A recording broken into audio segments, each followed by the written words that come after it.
সম্মানিত কৃষক বন্ধুরা, আসসালামু আলাইকুম। এই হচ্ছে আমার সরিষা ক্ষেত। আমি আপনাদেরকে দেখাচ্ছি যেটা বীজ উৎপাদনের জন্য আমি আবাদ করেছি, চাষ করেছি। এইটি হচ্ছে টরেস 7 বা ব্যারি 7। তো এই সরিষাটি আমি শাল্লা ধান কাটার পরে লাগিয়েছিলাম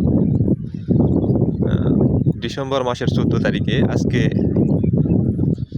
ফেব্রুয়ারি মাসের 5 তারিখ। আগামী 14 তারিখ আসলে এই সরিষা ক্ষেতের বয়স হবে 2 মাস। তো যেভাবে সরিষা হয়েছে আপনারা দেখেন, আমি আমি আশাবাদী কোনো বালা মুসিবত যদি এখানে না আসে তাহলে 10 পর্যন্ত হবেই। সরিষার যেভাবে জাম লেগে গেছে আপনারা দেখেন একটু কৃষক বন্ধুরা।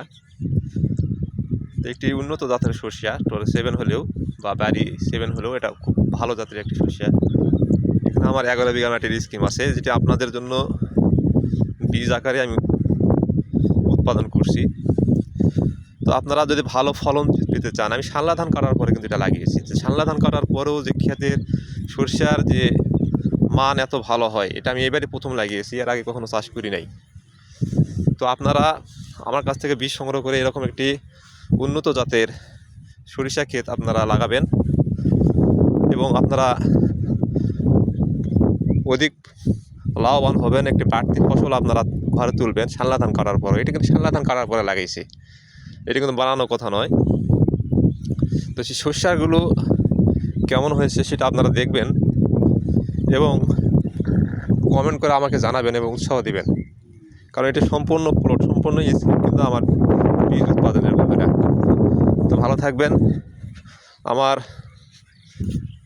এই ক্ষেত আপনাদের জন্যই উৎপাদন করা বীজ আকারে। আমার কাছ থেকে বীজ সংগ্রহ করবেন, এরকম উন্নত জাতের সরিষা লাগিয়ে অধিক পরিমাণে লাভবান হবেন। তো কল্পনার বাইরে যে ব্যারি 7 বা টরে 7 যে কালো সরিষাটি এত ভালো হয়।